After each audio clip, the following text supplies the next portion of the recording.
중국 역사를 통틀어 가장 유명한 황제는 아마 진시황일 겁니다. 기원전 221년 전국 시대를 통일한 진시황은 중국 역사에 남긴 영향도 많지만 상당히 많은 기행을 저지른 인물이기도 합니다.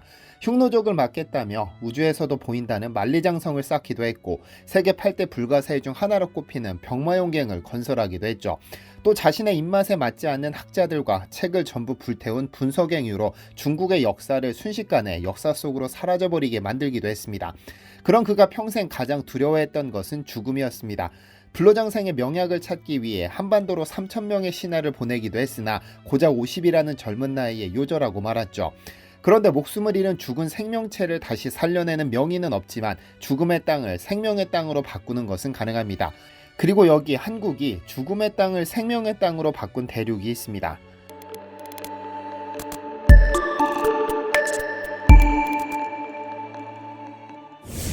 안녕하세요, 디스멘터리입니다.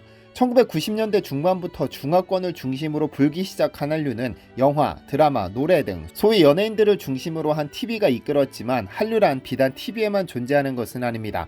제조업에도, 정책에도, 건설에도, 농업에도 한류가 있습니다. 특히 농업에서 부는 한류는 우리가 맘 놓고 자랑스러워해도 좋은 긍정적인 부문입니다.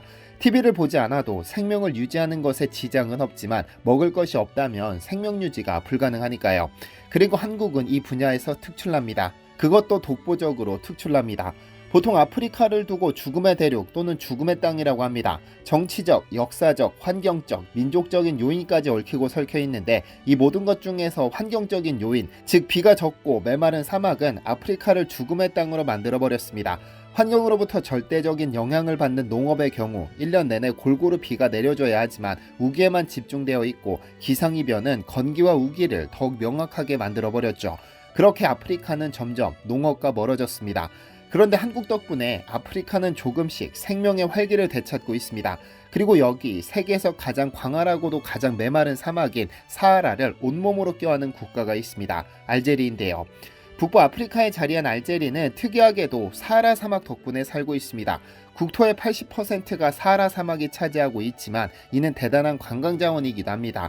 사하라는 아프리카 10개국에 두루두루 펼쳐져 있지만 그중 알제리에 속한 면적이 가장 큽니다. 하지만 관광으로 벌어들인 돈은 전부 식량을 사는 데 씁니다. 왜냐하면 세계에서 가장 메마른 사막에는 식물이 자랄 수 없으니까요.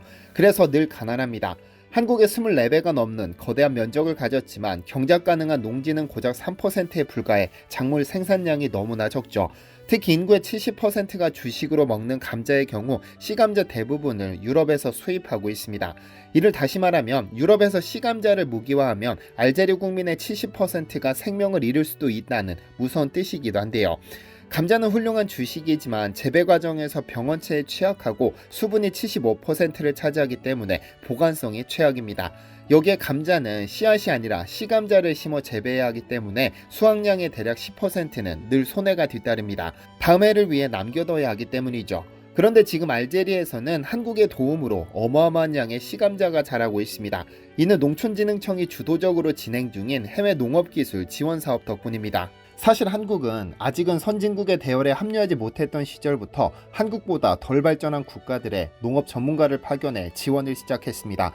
1967년 농어촌공사는 베트남에 주월 한국농업사절단을 파견하기 시작해 2021년까지 아시아, 아프리카, 중남미 등 35개국에서 161건의 컨설팅 사업을 시작했고 농촌진흥청은 1972년부터 한국의 농업기술을 필요로 하는 외국인들을 한국으로 초청하는 외국인 연수 프로그램을 가동해 짧게는 몇 주, 길게는 몇 달간의 교육훈련 프로그램을 제공하고 있죠. 농진청 연수생 가운데 자국에 돌아가 부총리가 된 이도 있고 상원의원 등 국가 차원의 지도자가 되는 경우도 있습니다.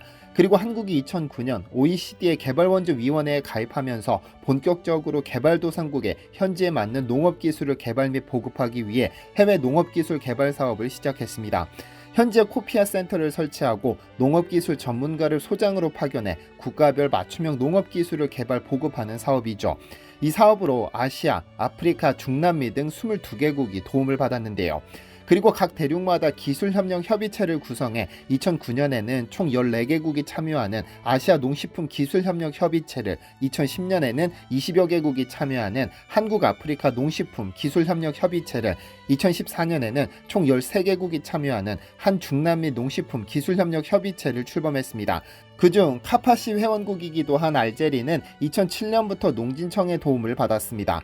매년 씨감자 수입에 천문학적인 돈을 쏟아부어야 했던 알제리를 돕기 위해 농진청은 2007년부터 약 22억 원 규모의 씨감자 재배 시설 및 실험 기자재를 제공했고, 감자 전문가 11명을 현지에 파견해 평균 없는 씨감자 생산과 육종 기술을 전수했습니다.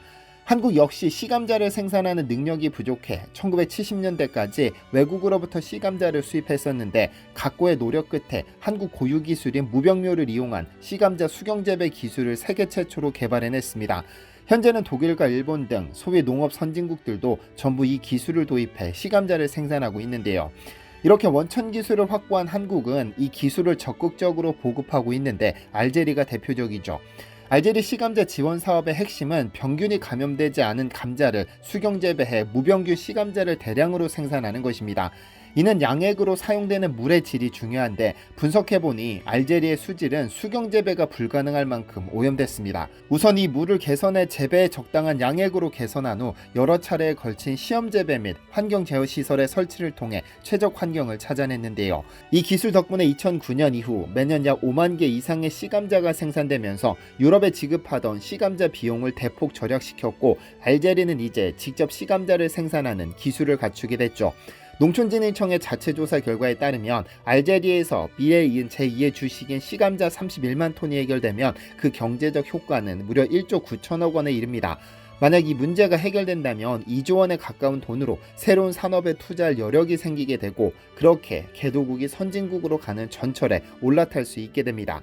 그런데 사하라 사막을 온몸으로 껴안은 알제리에서는 신이나 해낼 법한 일을 한국이 성공해냈습니다. 무려 바다에서나 볼 수 있는 새우 양식을 성공한 겁니다. 지난 2016년 10월 26일 알제리 중부 우아글라주에서는 알제리 역사상 최초로 팔딱팔딱 뛰는 새우 5톤이 건져 올려졌습니다. 이는 눈으로 보고도 믿을 수 없는 기적이었는데, 약 5년의 노력이 결실을 맺는 순간이었습니다. 약 5년 전 알제리 부테플리카 대통령은 수산업 강국으로 떠오른 한국에게 새우 양식을 해달라고 요청해 왔습니다. 한국 역시 개도국에 대한 원조를 늘리고 있었기 때문에 흔쾌히 수락해 2011년부터 우아글라주에 축구장 12개 크기의 민물새우 양식장을 건설했습니다. 사실 사막이라는 알제리의 특성상 새우를 키우는 것은 사실상 불가능할 것으로 내다봤지만, 무모한 도전은 그렇게 시작됐는데요. 인간의 손으로 먹거리를 키우는 양식은 무조건 깨끗한 물, 즉 정화된 물이 필요합니다.